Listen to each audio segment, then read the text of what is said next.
There was a woman who was around when the dead started to walk. Her name was Lily.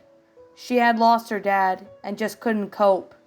She was a danger to Lee's group, and whenever Lee showed kindness, she later took advantage of it. Years later, she met up with Clementine and AJ in the woods. She was with a raider gang known as the Delta. She was a raider along with many others. She offered Clementine and AJ to join her group, but when they rejected their offer, that was when they decided to retaliate. Ever since Lily lost her father, she had been cold, heartless, and had no emotion or any feelings for others. She was emotionally and mentally broken since Larry's death at the meat locker at the St. John's Dairy. She's never been the same since, and she had never been laid back or had a soft spot for anyone since that day. And a voice said to her that someone is out for her. But who is that person for Lily? That will remain a mystery until the day when that person will help Lily see things that she's never seen before. In Sydney, Australia, the Wiggles were doing their own thing in the Wiggles house. Murray was working on a new invention. It was a transwarp machine that will allow them to teleport to different universes. It was a lot of hard work put into it, but all that was worth it.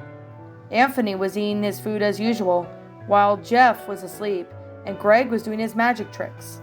When they heard the doorbell ring, Greg opened the door to see Captain Featherstone was at the door with Wags, Dorothy, and Henry.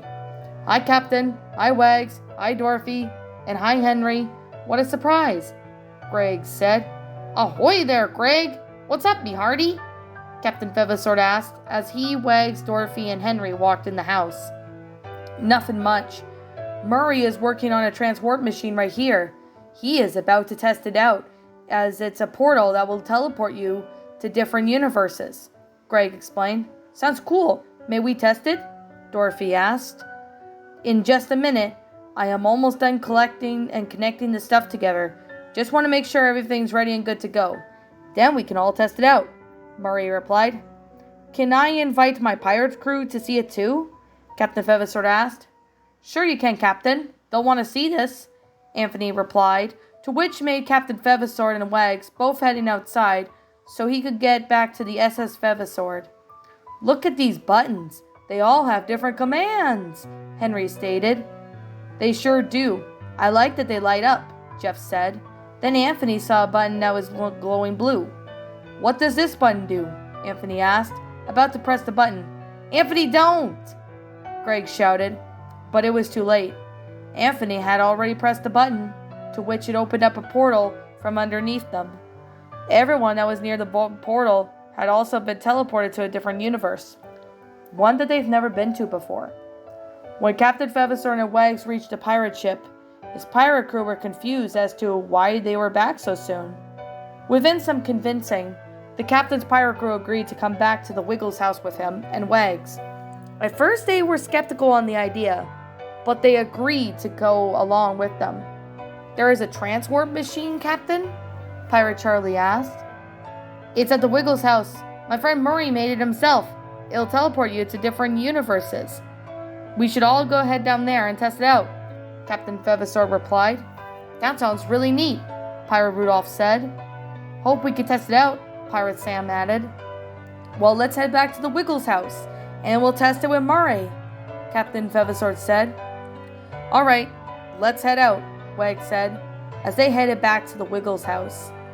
Meanwhile, in the Walking Dead universe, the Wiggles, along with Henry and Dorothy the dinosaur, were in a strange place. They were in a world where the dead are up and walking. They were confused and not sure where they were. They looked around to see a boat in the distance.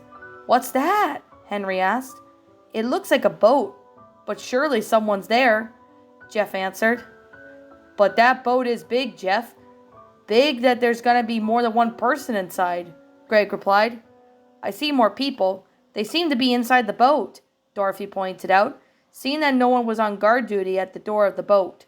"Let's go. Let's see who's living here," Marie suggested. "But there's people around that don't know us. What if we get caught sneaking in?" Anthony asked. "Then we'll run back out. That's our plan," Greg stated, as they headed out towards the boat.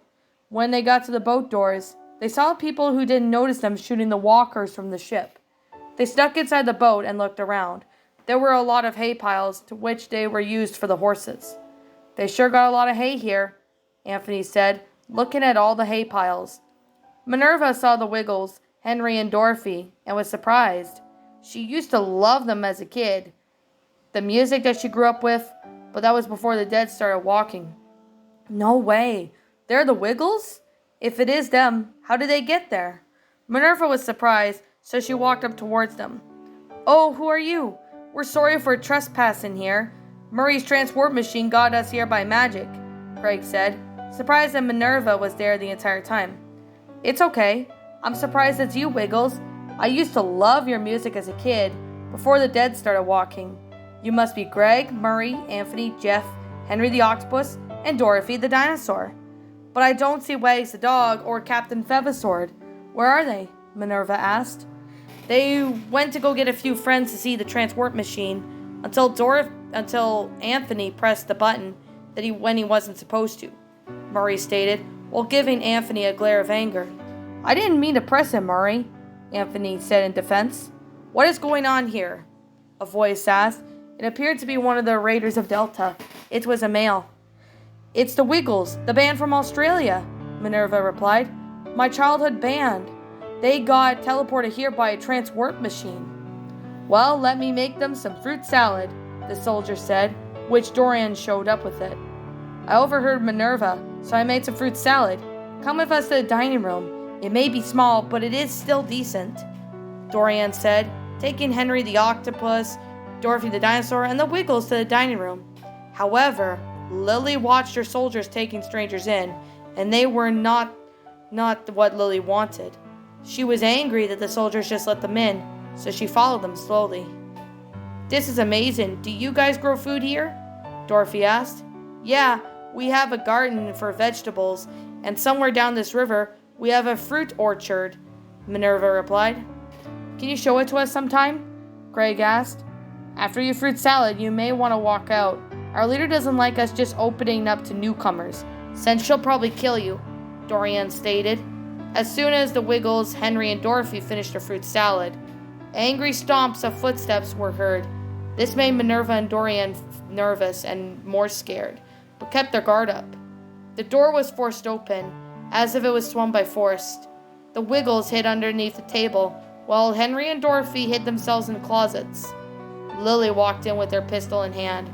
She growled as she sensed something was not right. There's people here. People we don't frickin' know, Lily muttered. Allow me to explain myself, Lily. They were the Wiggles, Henry the Octopus, and Dorothy the Dinosaur. They were in a transport machine, and they got teleported here. So that explains my side of the... Minerva was suddenly cut off by Lily. That's enough from you, Minerva, Lily growled. My side is this. I made them some fruit salad because I know what they like. I know that there are people we don't know. No, but Minerva said that they were the Wiggles, Henry the Octopus, and Dorothy the Dinosaur. She said she used to love them as a kid, and I somewhat like their music, as I've heard of. Dorian was also cut off suddenly by Lily as well. That's enough from the both of you, Lily ranted, cussing, and causing the Wiggles to gulp. Lily eventually found Greg, Anthony, Murray, and Jeff under the table. Who are you people? What are you doing here on my ship? Lily growled. We got teleported here by a transport machine. And Anthony pressed the button and we ended up here, Murray explained. You're all not welcome here, Lily snarled, pointing her gun at them. Out from under the table, or my bullets will make you. Okay, we're coming out. Just stop yelling, Anthony said, as he, along with his friends, got out from hiding under the table. Don't you tell me what to do. That is an order, Lily started with a tone of stern in her voice. We are sorry for coming here. We can leave and act like this never happened, Greg pleaded. Yeah, just let us go, Jeff added. Not until I find that dinosaur of yours and your octopus friend too. I'll chop off her tail if she doesn't show up and cook her. I'll chop off your octopus's friend's tentacles off and eat it like sushi, Lily threatened. Octopus and dinosaur, please show yourself, or I'll be happy to torture you. Minerva and Dorian were going to try and tell Lily to stop, but refrained from doing so in order for Lily not to go after them against her orders. Henry and Dorothy both came out of their hiding places. Lily was glaring at the two of them. "You've come to piss me off. I wouldn't be surprised if that's the case," Lily said. "We needed to get away from the walkers," Dorothy said. Then Greg grabbed the gun to fight Lily. "Dorothy, run! You too, Henry!" Greg shouted, to which Dorothy and Henry both turned around to run off. However, Henry was caught by the other raiders. As Dorothy got away from the raiders, she kept running until she didn't see them chasing after her. She needed to get help, so she wandered off into the woods as far as possible, hoping that someone would find her and help her. Back at the ship's dining room, Lily was looking at Henry. "What are you staring at, you sushi octopus?" Lily started to have a snarky tone at Henry. "Nothing, ma'am," Henry replied. "So, you've come to stare and be scared of the Delta Lieutenant. Didn't have you?" Lily growled as she grabbed Henry and then held him in one spot. "We don't mean any harm. We need a place to stay from danger," Greg pleaded. "I'll give you all a place to stay. Dorian and Minerva, take them to their cells," Lily ordered. "Yes, ma'am," Dorian and Minerva both said, taking Henry and the Wiggles to their cells. Captain Feathersword, Wags, and his pirate crew arrived back at the Wiggles' house, so Captain Feathersword knocked on their door. But there was no answer at the door, and this was concerning for them. "Why is no one answering?" Pirate Charlie asked. "I don't know. I can't see anyone inside the house through the windows," Wags stated. "Let's see if we can get in," Pirate Sam said, looking around for possibly a spare key hidden somewhere. Captain Feathersword looked under the mat of the house. He lifted up to reveal a spare key to the house. "I found their spare key. We can get in and see if they're okay," Captain Feathersword said, then opened the door and walked inside of the Wiggles house with his pirate crew and Wags.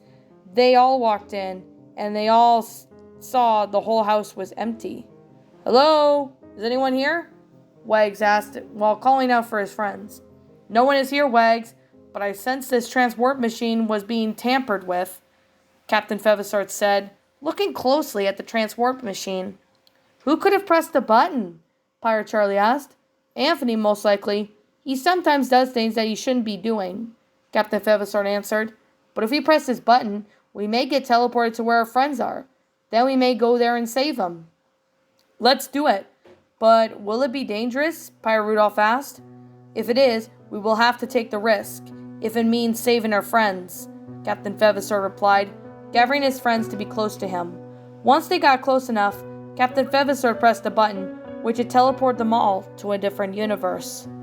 After a fast travel through the teleportation path, Captain Feathersword, along with Wags the dog and Captain's pirate crew, landed with a thud in a pile of leaves.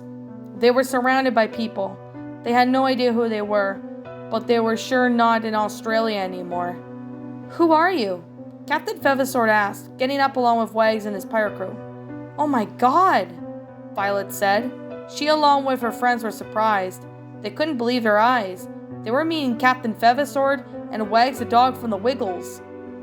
"You're Captain Feathersword and Wags the dog from the Wiggles. I used to love their music as a kid. If only I knew where the others are," Lewis added. "Well, ahoy there, me hearties. I'm the friendly pirates named Captain Feathersword. My buddy is Wags the dog, and these are my pirates are my pirate crew," Captain Feathersword said, introducing his friends. "Nice to meet you all. How did you get down here?" Clementine asked. "We got here by my friend Murray's transport machine," Wags said. "Our friends have gone missing. Their names are Henry, Dorothy, Greg, Murray, Jeff, and Anthony. Have any of you guys seen them?" Captain Feathersword asked. "Nope, sorry," AJ said. "We haven't seen them," Lewis said. "Raiders did come by and took Omar, Asim, and Ten, and they also almost took me and Violet, but Clementine saved us. There must be some way we could find ourselves. We have to try, right?" Pirate Charlie stated her question. Everyone else soon took notice, and as soon as the rest of Clementine's group noticed new people at Erickson boarding school, they introduced themselves to them. "Our friends Ten, Omar, and Asim were taken by Delta Raiders on the way that day. We need to get them back somehow," Willie said. He was around 12 years old. "We are looking for our friends. I sure hope we find them," Captain Feathersword stated. We know if the raiders are, we could track them down and see if we can get our friends back. And when we do, we could see if we can find your friends. Clementine replied. Then everyone heard Dorothy's voice near the gates of the school. That's Dorothy the dinosaur. She sounds like if she's in distress, Captain Feathersword said, turning his attention towards the gates of the school. Dorothy was there and was breathing heavily. She had been running for a while, hoping that she would help her find help. That's her, the dinosaur? Ruby asked. Yep, she sounds like she's in distress, Wags replied. Clementine and Louis opened the gates to let Dorothy inside. Dorothy, I'm surprised to see you here. How did you find us? Well, me, Henry, and the Wiggles got teleported here by Murray's transwarp machine, Dorothy said, beginning to explain her friends along with Clementine and her group as to what happened. And she had to explain her friends from the beginning of it. We were in the forest with zombies around, and when we came across this large boat with people inside, we headed inside the boat looking for help, and we found someone with a crossbow named Minerva.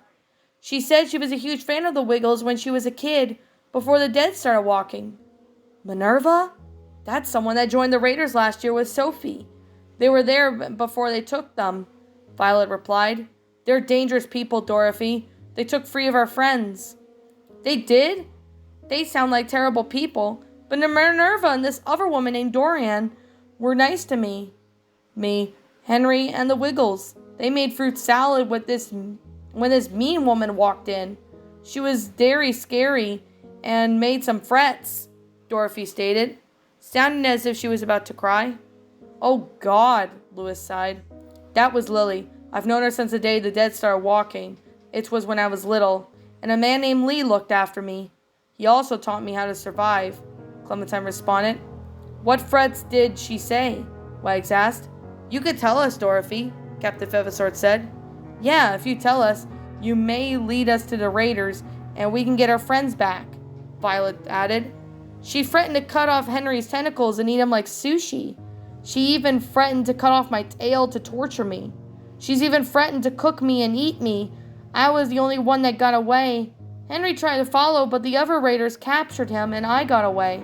She's very scary. Scarier than any beast known to man, Dorothy replied. She was at the verge of a breakdown. It'll be okay, Dorothy, me hearty.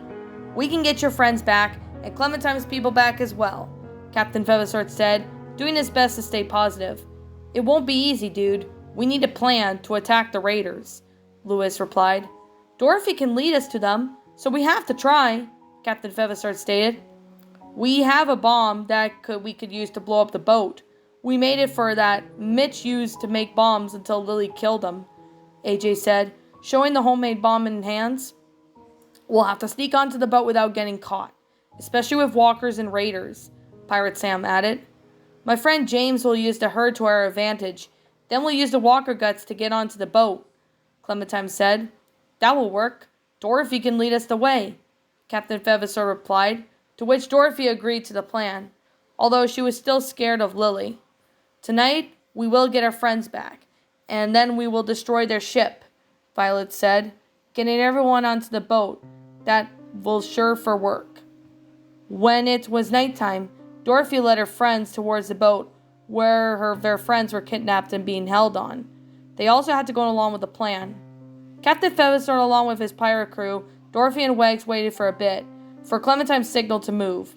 As soon as Clementine, AJ, Louis, and Violet covered themselves in walker guts, they moved as slow as they could towards the doors of the boat. I'm scared, Captain. What if Lily tries to chop off my tail? Dorothy said, sounding worried. I'll make sure she doesn't hurt you, Dorothy, Captain Feathersword reassured her. And we'll stick together no matter what, Pirate Rudolph said. Do you have the bomb? Captain Feathersword asked. I have it, Captain, Wags answered, showing the homemade bomb to his friends. Now, Wags, you put the bomb inside the boiler when you see it, Captain Feathersword instructed. Me and my pirate crew and Dorothy will go and save our friends with Clementine and the others. Okay, we'll do so, Wags replied. Then Captain Feathersword, along with his pirate crew, and Dorothy headed towards the doors of the boat. As soon as they reached for the doors of the boat, they were inside the boat, and as Wags was a bit behind them, He accidentally threw the bomb in the air as it was flung some distance from the boat. As the bomb landed on a herd of walkers, it exploded on impact, for whatever reason, to which no one knows why. "Damn it! I dropped the bomb," Wags sighed. Then he headed inside the boat. Meanwhile, inside the boat, Captain Feathersword with his pirate crew and Dorothy were looking around for the other friends. They needed to find their friends. Otherwise, they would never find them in one spot. A few of the raiders took notice of them entering the boat, followed by Wags, who was behind them. They climbed up the stairs to an area that they'd never been to before. The lights were so dimmed as if they were about to go off. "They must be keeping prisoners somewhere," Dorothy said. "I think it's that one," Wags added, pointing out some cells not far from where they were standing. "Wags, where's the bomb?" Pirate Charlie asked. "Unfortunately, I dropped it, like the walkers were getting close, so I panicked and flew out of the bomb into the air. It exploded on impact on the ground, but I'm sure we can figure out something else," Wags answered. "God damn it, Wags! That was our ticket to freedom!" Pirate Sam sighed in frustration. "We'll figure something else out later," Captain Feathersword stated. Then Minerva and Dorian saw Captain Feathersword, Wags, Dorothy, and the pirate crew. Since they had been talking in the corner away from the cells where the prisoners are, they decided to not make them take notice. "That's Captain Feathersword, Dorothy the dinosaur, and Wags the dog. My favorite characters from when I was a kid. I'm surprised they have finally met the rest of them," Minerva said. "I've always liked the dog, and the captain with his pirate crew," Dorian added. "Where are our friends?" Dorothy asked. "I don't see Clementine or her friends anywhere." "We're in here," Lewis called out, catching Dorothy and her friend's attention. "Lewis, Clem, AJ, Violet, you guys okay? We didn't see you when we walked in. Did something happen?" Captain Feathersword asked. "We got here to free Asim, Omar, and Ten, but then we were shoved into our cells," Violet explained. "Was it the girl with the crossbow?" "I was there before my friends were imprisoned," Dorothy asked. "Yes, her name is Minerva," Violet replied. Wags saw that Henry was in another cell and asked if they were okay. "Where are our friends, Captain?" Pirate Charlie asked. "We're in here," Greg's voice called out, catching Captain Feathersword's attention. "Greg, glad you're all safe," Captain Feathersword said, standing in front of the cell door that contained the Wiggles. "Captain Feathersword, you're okay," Dorothy got out. "I'm surprised she found you along with Wags and the pirate crew," Greg replied, relieved that he was seeing his friend. "Jeff, Anthony, Murray, you all are safe?" Captain Feathersword asked. "I'm a bit sleepy, but otherwise I'm okay," Jeff answered. "I'm okay as well. Henry is fine too," Anthony added. "I'm fine, just shocked due to everything that happened while in this universe," Murray stated. "Who has done this to you all?" Captain Feathersword asked. "Me, Wags, and my pirate crew can get you out of here." "There's no time, Captain Feathersword. You, along with your pirate crew, Dorothy and Wags must go now," Greg said, replied in a panic. "We're not leaving you all," Captain Feathersword stated, until the sound of a gun cocking the safety off could suddenly be heard. "Hey, what are you doing here?" a voice called out. It happened to be a woman's voice. "Run!" Henry shouted at Captain Feathersword along with Wags, Dorothy, and the pirate crew. "Who are you?" Captain Feathersword questioned Wags, along with Dorothy, and the pirates looked at the direction where the voice came from. "The lieutenant of this community," a voice of a woman said, slowly walked into step of a jail cell away. "Can you please let our friends out? They're scared of you," Captain Feathersword pleaded. "They shouldn't have trespassed here. Plus, this isn't a negotiation," the voice replied. "But the Wiggles are in a band. They're scared of you. Not to mention Dorothy and Henry are more scared because you threatened to hurt them. Clementine and her friends want you to let them go and leave them alone," Captain Feathersword stated. "There's nothing you can do. These are not only my prisoners, they're my people now," the voice replied. "There must be something we can do," Wags sighed. "I think there might be one way we can do. I need you all to be with me on this," Captain Feathersword said, getting his pirate crew and Wags to huddle towards Captain Feathersword. "What's the plan, Captain?" Pirate Charlie asked. "We should have them take us instead. Hopefully they'll let Henry, Dorothy, the Wiggles, along with Clementine and her friends go," Captain Feathersword answered. Are you sure you want to do this, Captain?